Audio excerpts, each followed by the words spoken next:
unapuliza, unakuwa plain nyasi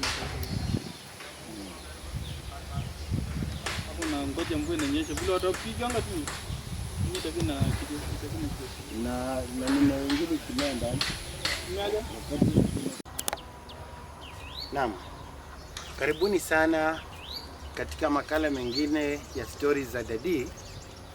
Na hii leo nimetembelea eneo moja ambako nimeona niweze kuwaletea hadithi ama masimulizi juu ya eneo hili ambalo tumefika. Na ilivyo ni kwamba katika kila jamii, katika kila nyumba ama maeneo ambako watu wanaishi, kuna watu ambao wana itikadi zao, watu wana imani zao, watu wana mila na mambo mengi. Ukiangalia mahala ambako nimesimama, kuna mti mkubwa sana. Jina la huu mti la asili katika eneo hili wanaliita mukumu. Na mukumu ndio jina ambalo lilitupatia jina mukumu. Lakini katika sayansi ama katika Kiingereza watu wengi wanaita mugumo tree. Kwa hivyo tumetembelea mahala hapa na kuna sababu ambayo imetufanya sisi leo kufika mahala hapa. Ukiangalia eneo hili lote, kuna mti mmoja hapa, kuna mti mwingine kule. Mahala hapa ni maziko. Hapa ndipo mahali ambako mzee mwenye eneo hili ambaye alikuwa anaitwa Shimoli alizikwa pamoja na mke wake ambaye alikuwa anaitwa Cecilia Musikari Kabai. Walizikwa mahali hapa. Na swali kubwa ambalo utakuwa unajiuliza ni kwamba ni kwa nini wakazikwa kutoka mbali? Unajua hawa ni watu ambao waliishi miaka mingi. Inasemekana kwamba mzee huyu alifariki mwaka wa 1947. Ni miaka mingi sana iliyopita. Na kulingana na wakati huo, huyo mzee ni mmoja wa wazee ambao walishiriki mambo mengi. Inasemekana kwamba alishiriki kwa vita kadhaa, alishiriki vita vya dunia. Ikawa kwamba anatakiwa azikwe mahala maalum. Na inasemekana kwamba yeye alikuwa pia ni nduguye aliyekuwa chifu wa eneo hili ambaye anafahamika kwa jina kama Mirimu. Kwa hivyo ni watu ambao waliweza kutambulika sana na hata na wakoloni ambao walikuweko wakati huo, ambao walikuwa wamekuja hapa Kenya kutawala nchi hii wakitumia zile njia. Kwa hivyo hawa ndio watu ambao walikuwa wanapinga yale zile serikali ambayo wakoloni walikuwa wanaanzisha. Na inaaminika kwamba vile vile kwamba katika mwaka wa 1996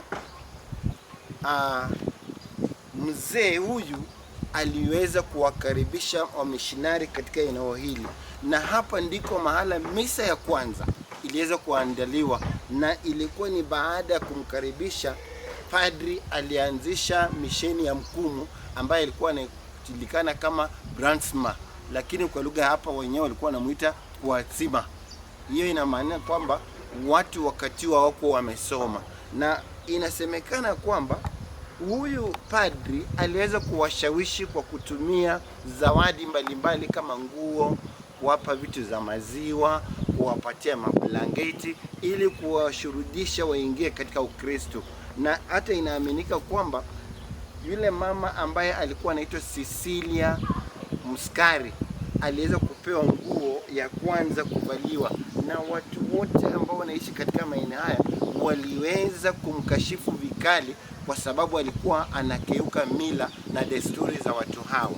Sasa kuna sababu kadhaa ambazo zilifanya huyu mzee ambaye alikuwa mahala hapa, ile ni kaburi lake, kuzikwa mahala hapa. Baada ya kuzikwa, ili asiweze kusambulika katika jamii, waliweza kupanda mti huu kwenye kaburi lake. Hiyo ni ishara kwamba aliweza kushiriki katika vita, akawaua maadui, na ili kuwakumbusha watu mti huu unapandwa. Na mti huu nimeweza kuambia mara nyingi kwamba mti huu si eti ni mti tu kuna maji. Ukiangalia kuna maji haya yanafanana na nini? Na maziwa. Vile vile mti huu unatumika kama dawa, ndio maana uliwekwa hapa. Na vile vile mti huu ama sehemu ambayo nimesimama ni sehemu ambayo inaogopewa sana. Manake naamini kwamba sehemu hii baada ya miti kama hii kuwa mikubwa inabadilika kuwa sehemu ambako kunapatikana mapepo. Endapo ujui, kuna mapepo na peponi. Peponi ni mahala pale ambako mapepo wanaishi baada ya kufa, wakingojea roho zao na nafsi zao kwenda wapi? Mbinguni. Kwa hivyo sehemu hii miaka 50 ama miaka 100 iliyopita sehemu hii ilikuwa inaingiliwa, lakini kwa sababu ya Ukristo watu wameweza kutembea, wanaweza wakapata nafasi ya kutembelea maeneo haya. Kwa hivyo kuna sababu nyingi. Sababu nyingine ni kwamba huyo mzee ambaye alifariki dunia mahala hapa aliweza kupewa heshima kubwa sana. Kitu cha kwanza, aliwakaribisha wamishinari baada ya kutoka vita, na nadhani alishiriki vita kule Bama, na alipokuwa kule aliweza kuwaua watu wengi sana, na ikasemekana kwamba aje mahala hapa azikwe mahala hapa pamoja na mkewe, ili sehemu hii iwe sehemu ya kumbukumbu. Kitambo mahala kama hapa, kwa sababu palikuwa hapaingiliwi na mtu yeyote, kungepatikana mimea kama hii. Huu ni mmea ambao unatumiwa kama dawa. Na dawa gani? Endapo mtoto wako mchanga atasokotwa na tumbo, unaweza ukatumia dawa hii. Na vile vile kuna zingine kama hii hapa, wale ambao wanaiona, ni dawa ambayo vijana wadogo walipokuwa wanatoka jandoni baada ya kutahiriwa walikuwa wanazitumia hizi dawa. Yaani inaaminika kwamba mababu wale ambao waliishi miaka ile ya kitambo wanafufuka kupitia kwa mimea kama hii na kuwafanya dawa. Kwa hivyo maeneo haya ni maeneo maalum kabisa, maeneo ambayo yanatambulika kwa mambo mengi. Mti huu ukiuona ni mti ambao umeishi miaka mingi. Swali ni kwamba watu wa eneo hili hawataki kuni. Ni kwa sababu mti huu hauwezi ukakatwa na mtu yeyote yule. Mti huu unaweza kuwa miaka mingi na unaweza kukauka na ufe mwenyewe, lakini huwezi ukapata mtu akiukata. Maanake ukiukata ni kinyume na mila za watu wa eneo hili. Ndio maana huu mti utaishi hapa miaka nenda miaka rudi, ili pia wale ambao watazaliwa baada ya miaka mingi watakuwa wakikumbushwa kwamba ni mtu fulani alizikwa hapa, alishiriki mambo fulani, akafanya jambo fulani. Kwa hivyo unapokaa lazima uweze kujua watu wa eneo hili wanaishi namna gani, watu hapa wana mila zipi, watu hapa wanafanya mambo gani, kwa sababu inaaminika kwamba huyu mzee ambaye anatambulika kama Shimuri aliyezikwa katika eneo hili ni mzee ambaye alifanya mambo mengi.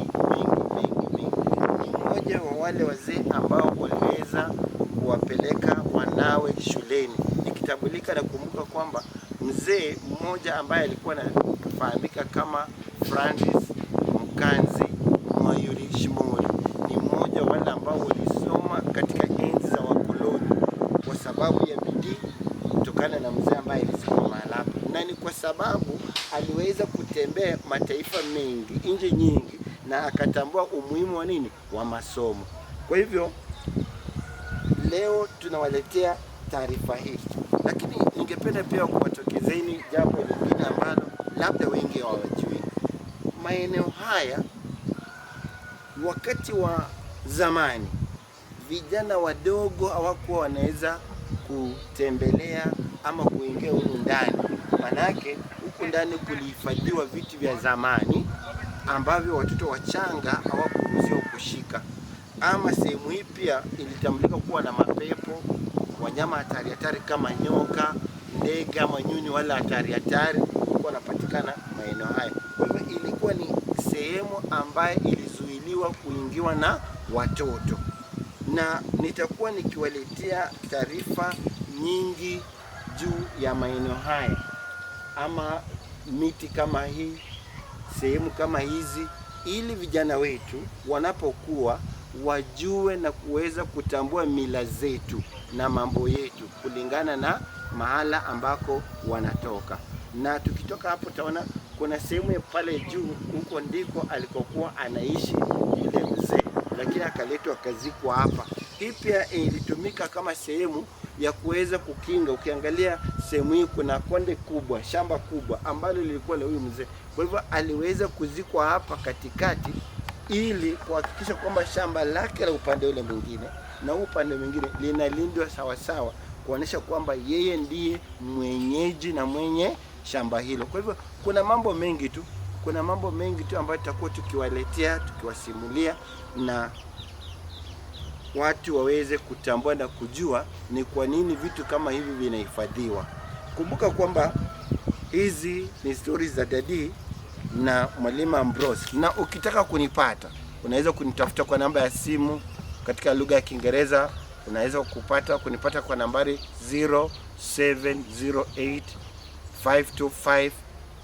0708525726, na hizi ni stories za Daddy na Moving Pictures Kenya. You can like, you can share and subscribe. Thank you. Asante sana.